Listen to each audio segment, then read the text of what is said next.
मंदपाल का अपने बाल बच्चों से मिलना। वैशंपायन जी कहते हैं, जन्मेजय, मंदपाल भी अपने पुत्रों की चिंता में पड़े थे। यद्यपि वे उनकी रक्षा के लिए अग्निदेव से प्रार्थना कर चुके थे, तो भी उन्हें शांति नहीं मिलती थी। पुत्रों के लिए संतप्त होते हुए वे लपिता से बोले, लपिते, मेरे बच्चे अपने घोंसले में कैसे बच सकेंगे? जब अग्नि का वेग बढ़ेगा और हवा तीव्र गति से चलने लगेगी, उस समय मेरे बच्चे अपने को आग से बचाने में असमर्थ हो जाएंगे। उनकी तपस्विनी माता स्वयं असमर्थ है। वह बेचारी उनकी रक्षा कैसे करेगी? अपने बच्चों के बचने का कोई उपाय न देखकर वो शोक से आतुर हो जाएगी। मेरे बच्चे उड़ने और पंख फड़फड़ाने में असमर्थ हैं। उन्हें उस दशा में देखकर संतप्त हो बार बार चीत्कार करती और दौड़ती हुई जरता किस दशा में होगी? मेरा बेटा जरितार कैसे होगा? सरिसृप की क्या अवस्था होगी? स्तंभ मित्र और द्रोण कैसे होंगे?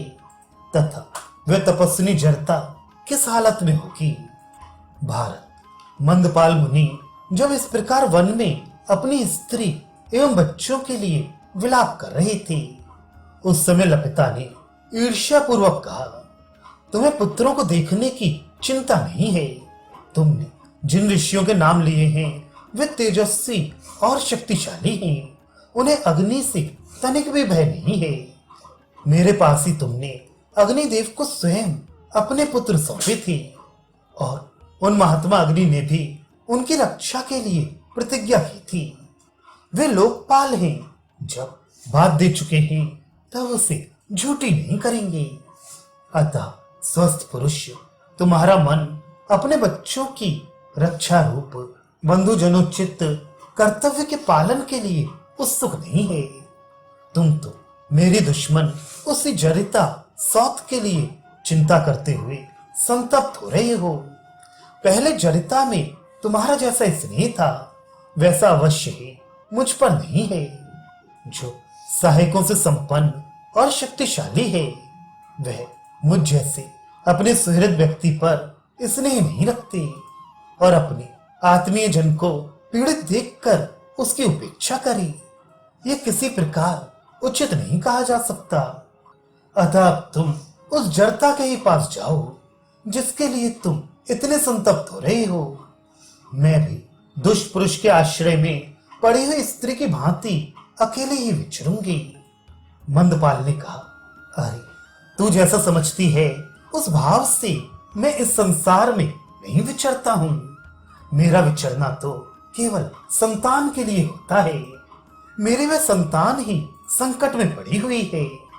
जो पैदा हुए बच्चों का परित्याग कर भविष्य में होने वालों का भरोसा करता है, वह मूर्ख है। सब लोग उसका अनादर करते हो।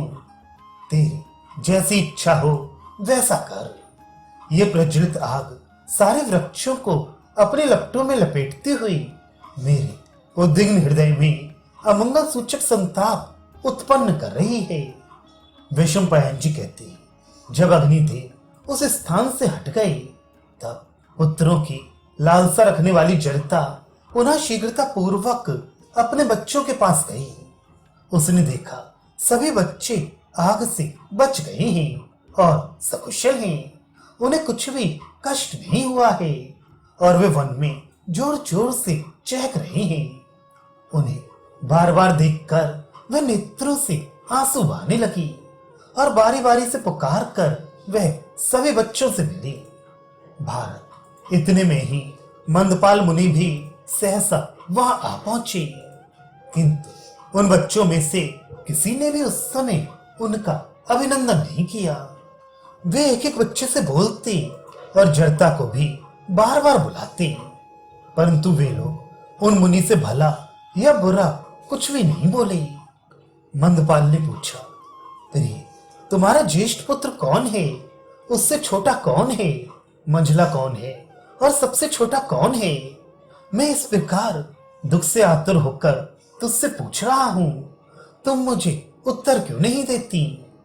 यद्यपि मैंने तुम्हें त्याग दिया था, तो भी यहां से जाने पर मुझे शांति नहीं मिलती थी। जड़ता बोली, तुम्हें ज्येष्ठ पुत्र से क्या काम है? उसके बाद वाले से भी क्या लेना है? मंझले अथवा छोटे पुत्र से भी तुम्हें क्या प्रयोजन है? पहले तुम मुझे सबसे हीन समझकर त्याग कर जिसके पास चले गए थे, उसी मनोहर मुस्कान वाली तरुणी लपिता के पास जाओ।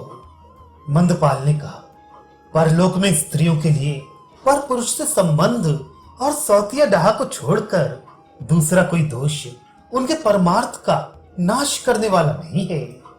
यह सौतिया डाह वैर की आग को भड़काने वाला और अत्यंत उद्वेग में डालने वाला है।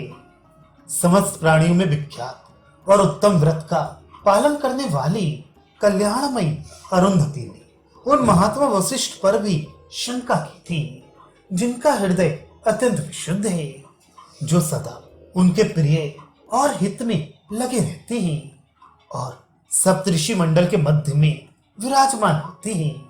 ऐसे धैर्यवान मुनि का भी उन्होंने सौतिया डाह के कारण तिरस्कार किया था। इस अशुभ चिंतन के कारण उनकी अंग कांति धूम और अरुण के समान मंद हो गई।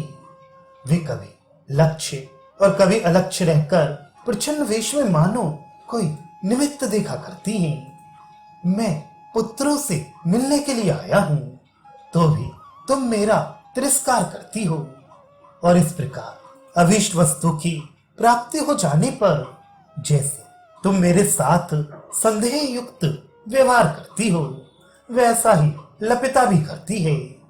ये मेरी भार्या है, ऐसा मानकर पुरुष को किसी प्रकार भी स्त्री पर विश्वास नहीं करना चाहिए, क्योंकि नारी पुत्रवती हो जाने पर पति सेवा आदि अपने कर्तव्यों पर ध्यान नहीं देती। वैशंपायन जी कहती है, तदनंतर वे सभी पुत्र यथोचित रूप से अपने पिता के पास आ बैठे और वे मुनि भी उन सब पुत्रों को आश्वासन देने के लिए उद्यत हुए।